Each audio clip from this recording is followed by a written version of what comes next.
Dr. Anjali Tomar, ma'am. Dr. Neha Pandey, welcome, ma'am. Dr. Radhika Sachdev as chairperson. And Dr. A.K. Sharma, sir. So please chair the session. Welcome you, sir. Dr. Kanav, please. Welcome, sir.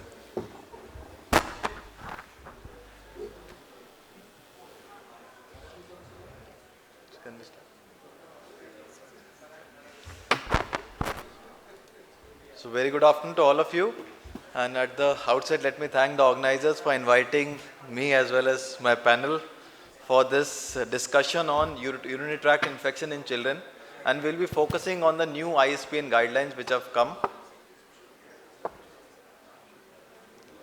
New guidelines that have come, and so shall we start, sir? So these guidelines were actually published in October 23. They was like published online, but it came in the print in April 2024. And they are evidence-based clinical practice guidelines for management of urinary tract infection in children along with primary VUR, that is vesico-ureteric reflux. As we know, UTI, the definition is, it is a significant growth of a single uropathogen on a culture in the presence of clinical symptoms. So you should have everything. The clinical symptoms should be there and a single pathogen should grow. And it's one of the very common bacterial infections in children, having a prevalence of around 2 to 8%.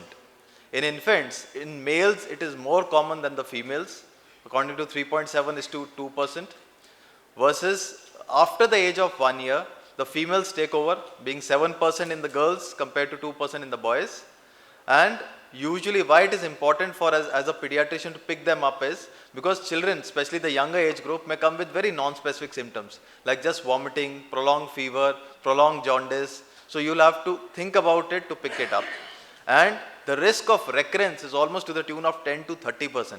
And if you have an underlying VUR, the risk actually becomes 1.5 times compared to a child who does not have an underlying VUR. And even a single episode of UTI can cause kidney damage. So you need to pick them up early and you need to evaluate them up so that you can pick up an underlying VUR. So when and how do you suspect UTI? So Dr. Atanu, your comments please. Yeah, as a single pediatrician among a group of nephrologists, so we are very alert whenever there is fever, vomiting, lethargy and irritability in a young infant or a young child. In fact, as the symptoms differ as the age differs in the different age groups, and with an elder child or after 3 months of age, normally we do look for abdominal pain, hematuria, loin pain. When in fact the child can articulate, we can look for this. Anyway, any one of the symptoms or majority of the symptoms, whatever is there, we can go for a so we can say that it's symptomatic and you can go for the screening test or the confirmatory test. Yeah.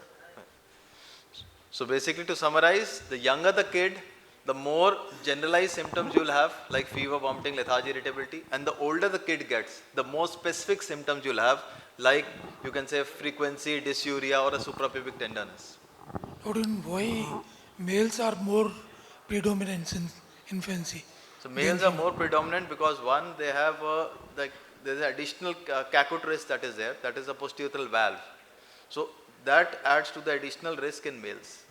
So this is usually majority of the time it picked up in the infancy, hence the male actually goes up. Subsequently later you can say the females take over, and that is because of the close proximity to the anal verge and the shorter urethras. So coming to Dr. Vasudev, now the child has been clinically, you have suspected a UTI and Dr. Atanu has seen the patient and he has referred to you for doing the physical examination. So what specific things will you look at when you examine a child with suspected UTI? Thank you, and I think it's a very important, pertinent question because symptomatology sometimes, as already pointed out, may not be very clear pointing to UTI. But when we have a child who is suspected, we have to look out for some many other things which will give us a clue about the obstructive pathology. So I normally would start with looking at the child as a whole And if there's any neurological deficit in the lower limb that has to be picked up, then you come to the abdomen, you palpate the abdomen, look for palpable kidneys. If the kidneys are large, it could be suspicious of underlying obstruction, hydronephrosis, or a reflux. And if the, apart from the kidneys, the bladder palpable is very important. If the bladder is palpable with these symptoms, and the child has a problem in the stream, think of posterior urethral wall. It's more or less certain that the child has an outlet obstruction. Apart from that, because you are seeing the abdomen, look for the palpable fecolis, which is again very important. We'll come to it later on. Why constipation and fecolis? We are laying so much of stress upon palpating in the abdomen. Then you come to the genitals, and in the genitals, I think most of the pediatricians, we are not in a habit of derobing the child and looking at the genitals.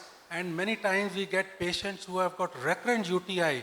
When we look at the genitals, the girl has got vulval synecdoche, and to our surprise, nobody has seen it for many months or years. Same way, the boy may have a very tight phimosis, which may again be leading to a recurrent UTI or urinary symptoms. And again, the stream is very important. So talk to the mother, how the child is voiding. So when I talk to the mother would say, "Bacha diaper mein rehta hai, malum nahi hai." I would insist that remove the diaper and see the stream next time when the child passes.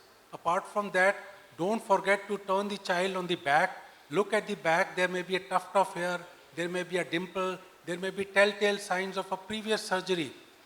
And trust me, I had a child who came to me with recurrent UTI at the age of 7-8 years. And she had been going from pillar to post, getting multiple antibiotics. When as an examination, I was looking at the child, I put the child on the back, there was a scar.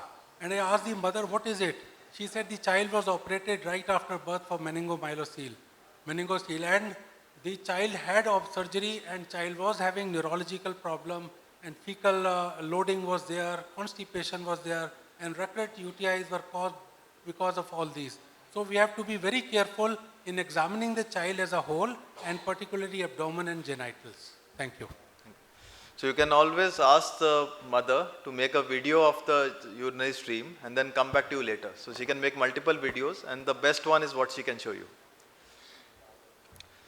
So coming to Dr. Neha. So now physical examination histories are over. Now you have suspected a UTI, and you now have to tell the parent how to collect the sample for urine, whether it's for urine routine or for culture. So your comments. So this part becomes very important because the most crucial part is here, because if we do not collect the urine perfectly or correctly, there are a lot of chances that it may get contaminants grown in the culture medium. So what we advise in toilet trained children is clean catch midstream urine. That is, we clean the area of the genital. What I tell usually the mothers is you clean the area, retract the prepuce gently and just wash it with normal water. Let the initial stream flow away, and then you collect it in the midstream part. Initial stream has lot of contamination rate, and that is why we advise midstream clean catch urine. In the non-toilet trained children also, we do advise that you try and take it as clean catch midstream only. We usually tell the mothers just let a running tap be on, or just give a gentle massage over the bladder, and the child passes urine. So even in the non-toilet trained children, clean catch midstream should be attempted. If that is not possible, then we go ahead and plan for catheterized sample or suprapubic aspiration, which is normally the way of collecting urine in sick children. The contamination rate with the clean catch midstream is less than 5%, which is usually acceptable for us. And what we do not advise is do not take it from the directly from the diapers or from the urine bag that is there lying. So do not take it from there. Because urine bag sample, it's usually seen a few years back was a trend. But the problem with that is contamination. When the urine comes out, it touches the skin and that goes into the bag. So there's a lot of chances that it may get contaminated. So if a urine culture somebody has done and it's a bag sample and it's negative, you can take it as negative. But if it is positive, you take it with a pinch of salt and you may ask them to repeat it off. Yeah, Dr. Kanav, yeah, as urologists, you all say that it's a midstream catch urine, clean catch urine, and we also write like that. But should the term be changed a bit to late stream, because midstream to explaining it to the parents is a bit difficult for a general pediatrician also. What would be the midstream actually? So normally what we tell them is, like, you keep your bottle ready, let the child, you can hold the child to pass the urine. Once the child initiates the stream of urine, that is the time when you introduce the bottle. But do not keep it lying down with the genitals and so that you catch the first drop. We just want that skin should be slightly flushed with the urine, so that whatever contaminants are there in the skin, that should get washed off and then you collect it off. Yeah, but why mid then? Why not late stream? When we remove. See, in children, We never know what is they the may late pass part. the urine within 15 to 20 seconds, the child may empty the bladder. If we wait till the late stream, probably the child may have finished passing the urine. It's better that once he starts, tell them that after he starts, let a little urine go and then collect it. So we say midstream, but actually it may not be actually midstream. But if we say terminal part, probably we may miss collecting the sample. And another very important thing for my pediatrician friends to highlight about the cleaning, no antiseptics should be used for cleaning, not even soap should be used. As he pointed out, only plain water. Also, sir, about the late stream, what happens is parents are not very well versed with it. So they go on doing this multiple times. So we get sample which are attained in the multiple voids, which is not the ideal method. Also about the storage, I would like to highlight, even if for the microscopy or for the culture, let the sample be in the lab as soon as possible. And if at all that